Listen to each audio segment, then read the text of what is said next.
The difference between you and the person living their dreams that you're watching is simply the amount of action.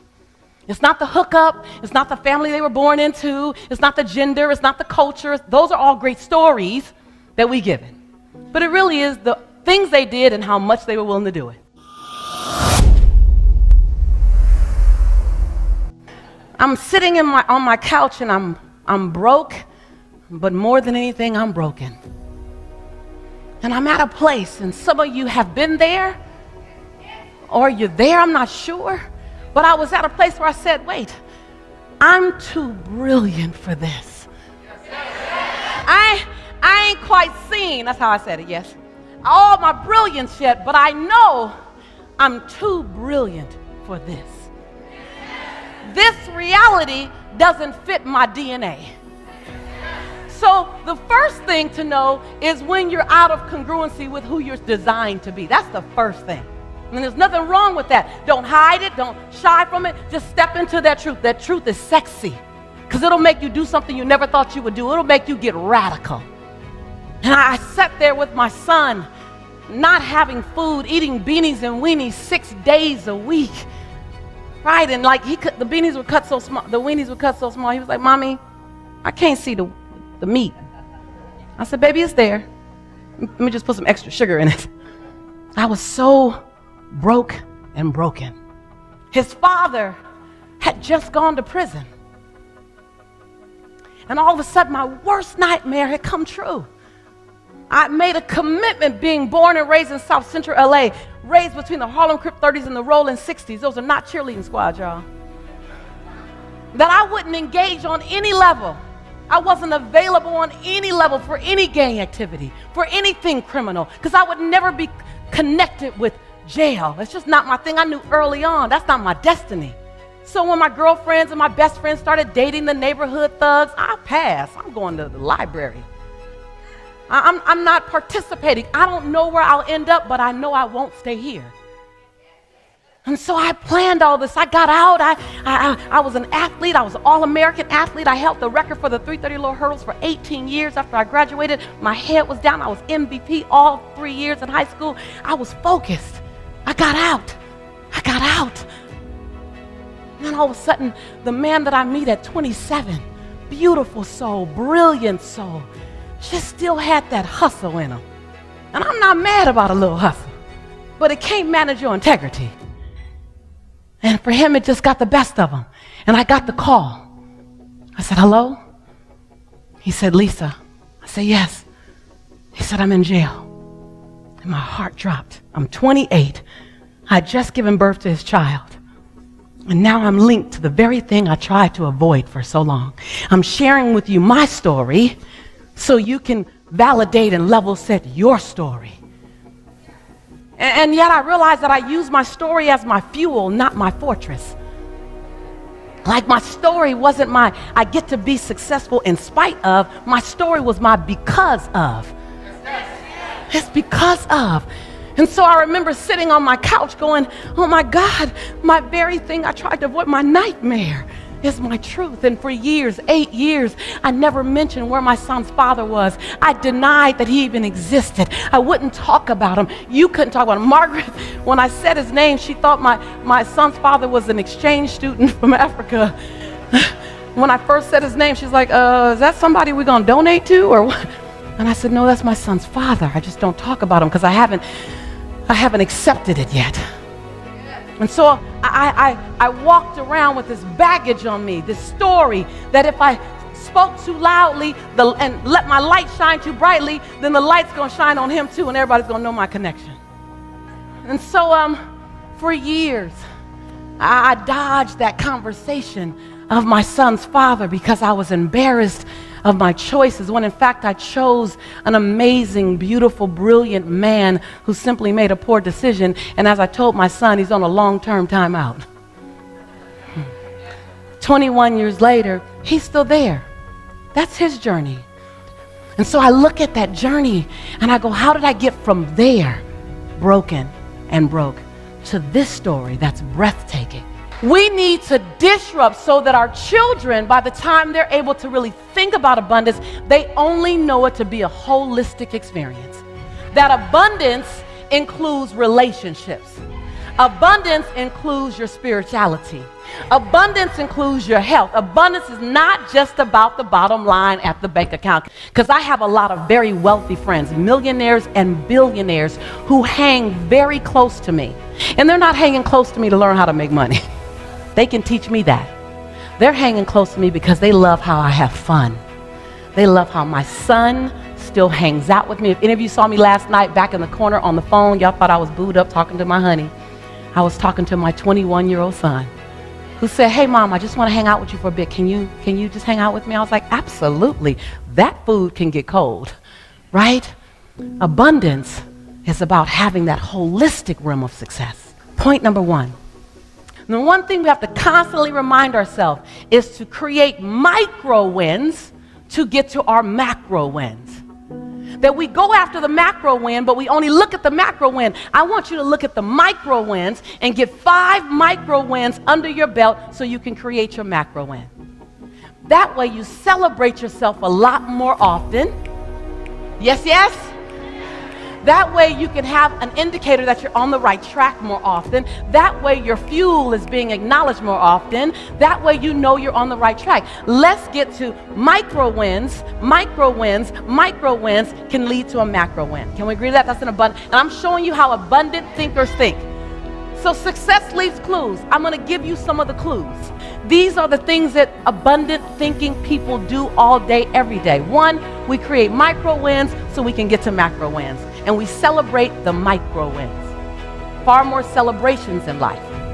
Number 2, we fail, but we always fail forward. See, people are going to fail. Abundant thinkers, right, Ka? We fail forward. We fail and we ask the question, what lesson did I learn? And what will I do differently the next time? Bring it on. Bring it on. I'm okay. Some of my greatest lessons came wrapped in sandpaper. They came wrapped in expensive lessons. They came wrapped with a hot credit card that I had to pay it off with. They came wrapped with a lawyer I had to hire. They came wrapped with tears on my pillow. But when I got the lesson, you better know I didn't have to get it again. Yes, yes? Some of you are using your lesson as luggage, using your lesson as shackles, and your lesson is your fuel to do it differently the next time. So abundant thinkers, we fail. We just fail forward every single time. Abundant thinkers, we're not only responsible, write this down, number 3, we're not only responsible for our actions, we're not only responsible for our thoughts. Abundant thinkers go the step further and we're responsible for our reaction before we ever do it. It doesn't mean we react and then apologize. It means we never do those things we have to apologize for. Yes, yes? We don't blame it on that's how I've always been. That's old. Grow up. You're genius. You're brilliant. That's so 08. Christy talked about affirmations. Abundant thinkers understand the power of I am. Anything after the word I am is true to your unconscious mind, Michael. Anything. Anything after I am. Anything after I am. Even if you know it's not true, your conscious mind will believe it.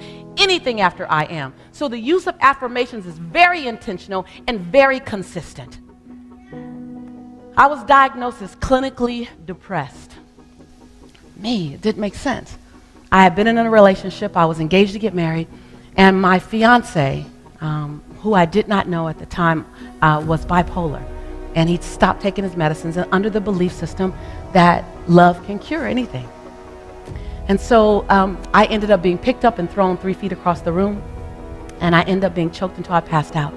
And once I got out of that relationship, I just was different. It was different. So my mom insisted that I go to the doctor. I went to the doctor and I sat on the table and she checked me and talked to me and came back in with a prescription. And she said, Lisa, you're clinically depressed. And I felt like I heard Charlie Brown's parents talking like, wah, wah, wah, wah, wah. Clinically depressed, at least that'll make sense in that same sentence. And she handed me a prescription, and I read the prescription. It had my name on it, and it said Prozac. And I thought, that don't make sense. Lisa Nichols, that don't make sense. And I said, do you mean I'm sad? She said, very, very sad. I said, can I try something? And I'm not recommending you guys, if you're on medication, you stop taking your meds, please don't do that. I asked my doctor, she agreed. I said, do you mind if I try something before I take this? She goes, yes, but I need to see you back in 30 days. If you're in the same condition, I need us to try this medicine. I said, okay, I can do that. So I went home, and every day I got in the mirror and I drilled, I am, every day. Because I realized I had forgotten who I was. I just forgot. And it was okay to forget. I just forgot. So every day for 25 minutes, I just went over the I ams. Every day, I am. And then I paralleled that with I forgive you for. Then I paralleled that with I commit to you, Lisa. Every single day. I went back in 30 days, and I'm talking to her, and I'm on fire. She's just looking at me. And I'm just talking. She twisted her head again. And I'm just talking. She says, wait, I got to stop you. I said, what? She goes, what are you taking? And can I have some? I was like, I'm taking some of me. And so the power of I am can pull you through the darkest moment, the power of I am. And so I want you to really begin. It's not hokey pokey, it's not mushy, it's real, and it's the truth. Abundant thinkers. What else do abundant thinkers do? Abundant thinkers continue to stay in cognitive dissonance. They continue to put themselves in cognitive dissonance. Let me explain to you what that is. Cognitive dissonance is the form of discomfort that you put yourself in when you think of yourself in such a way that doesn't match your current behavior. Cognitive dissonance is the form of mental disruption where you literally disrupt your own mind by thinking of yourself in a way that doesn't match your current behavior. It's beyond your current behavior. Your mind will be uncomfortable because it doesn't match. So your mind will begin to call you to do the thing to make your mental conversation match your behavior. Woo, that's some good stuff. That right there, that's a game changer, somebody. Yes, yes? Yes, yes? So abundant thinkers are constantly placing ourselves in cognitive dissonance. Constantly placing ourselves in cognitive dissonance. So how will you, I'm going to start challenging you, how will you be the man, the woman you've always known yourself to be? There's a calling on your life that you don't get to shake. And it's only yours. No one else has the same calling as you. So comparing yourself to me doesn't do any good. Comparison is and will always be the thief of all joy. You will never do me. When people say, oh my God, you're like the next Oprah. I said, and I've told Oprah's producers this. They called me as recently, and they're like, Lisa, we just love you. We just want to do work with you. And I said, as long as you are not trying to make me the next Oprah, because I will 100% fail you every time if you want Oprah. But if you're ever interested, I do a damn good Lisa Nichols. I mean, I got her on lock. I know Lisa. And so when you begin to look at people, look at someone as a model of who you can be by taking a piece of who they are, adding it to the uniqueness of who you are, and then understanding what's the divine assignment on your life. What do you need to do more of? Who do you need to be more of? What do you need to evict from your behavior? See, we're infopreneurs. We love information. But what do you need to let go of that's not serving you anymore? See, when I look at the things that I used to be, I look at procrastination, I look at scared, I look at being worried, I look at doubtfulness, I look at my edginess. I've always been a rebel, always will be a rebel. I just have to learn how to use my powers for good. There's a point there where everything that you've been and every person, every characteristic that you've been that doesn't serve you, you need to confront it. And you need to say, thank you for getting me to this point. But in order for me to get there, I have to leave you here. You won't fit doubt. You won't fit worry. You won't fit being afraid of being seen. Who are you willing to become at the risk of being seen? What are you willing to do at the risk of being wildly successful? What are you willing to say at the risk of being heard by everybody? What are you willing to model at the risk that people will follow you? What are you willing to let go at the risk of getting something greater? See, it's not in all the information you gain. It's in the what you're willing to do with the little bitty nuggets. If you just did half of what you've learned, just half. If you were willing to stand half as tall as who you know yourself to be. If you're willing, whose life would you change? When you get that your journey has less to do with you than it has to do with everyone who will be blessed enough to cross your path, then you're willing to do the thing you don't want to do. Say the thing you don't want to say so you can hurry up and be the person you've always known yourself to be. When you know to operate with a sense of importance, matter of fact, a little bit of urgency, to say, wait a minute, somebody's going to cross my path today, and when I let my light shine, my light illuminates their dark corner, and for a brief moment, Anthony, they see a little more of themselves. For a brief moment, they can see that wing, and they go, was that my wing? Or was that his wing?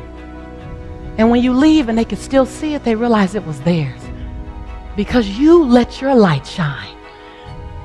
You were generous enough to get out of your freaking way.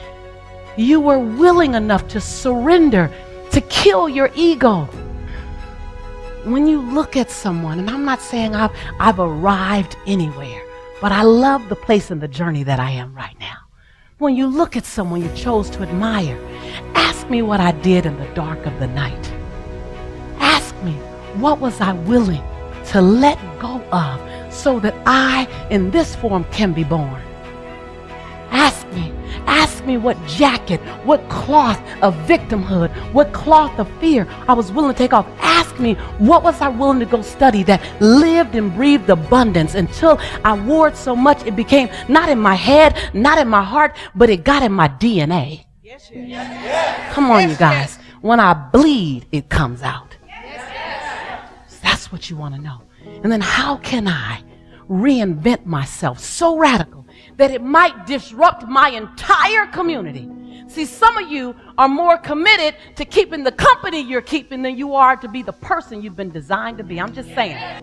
See, we get so committed to our tribe that we forget that it's seasonal. It's seasonal. And some people were brought in our lives to show us who we could become, and then our relationship will forever shift. And because we're trying to make everybody lifetime, we keep holding back, and we're looking like we almost jumping into a game of double dutch. I'm almost there. Hold on. Let the kids graduate from high school. But the kids are too. Oh, yeah, hold on. Let me just get my money together. Hold on. Let me lose this extra weight. Do you know if I waited till I lost the extra weight before I stood in front of you, Lisa Nichols would be the freaking secret? Y'all get that? Yes, yes? How about we do it while we get better at it? How about we do it? How about your 80% is 159% of what I need right now? How about I need your wrong in my life? How about that? How about your perfection is more about you than it's ever been about me? How about that? How about I need you to fall in front of me? Because I'm not watching you when you fail. I'm watching you on how you get up. Because I need somebody to model to me how to get up. How about it's not your perfection that I was ever looking for. It was watching you stand and shine and be inside of such an obvious imperfection. That's my inspiration. When I see you perfect, we're not a match. We're not a match when I see you perfect. The night before I went on Oprah, I'm freaking out because I know I can't even afford, and I'm listening to Kirk Franklin, a gospel artist, and because he talks about being, imperfect, and I'm matching, I'm trying to, and I'm just freaking out, and at 4 a.m. I call a friend of mine, and I'm just crying. And I said, I'm scared. I got the biggest opportunity of a lifetime tomorrow, and I'm scared. I'm scared that they're going to know that I'm scared. I'm scared that they're going to know that I messed up so many times. I'm scared that they're going to know just all my imperfections. I'm just scared. He said, let me pray for you. I said, okay.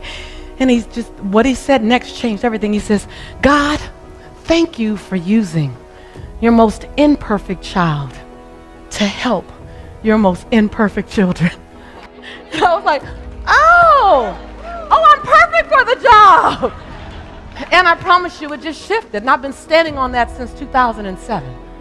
And so I just stopped by to stir your soul. I stopped by to disrupt any form of complacency you might have in mediocrity.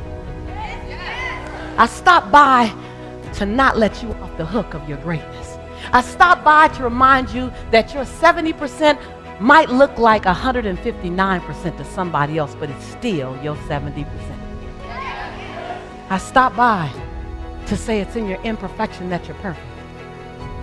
I stopped by to say that your gifts were never about you and for you. I stopped by to remind you, and every time I see you, I'm going to remind you that I need you more than you need you. That when you cross my path and I watch you keep working at it and I watch you keep coming back, you put oxygen in my chest.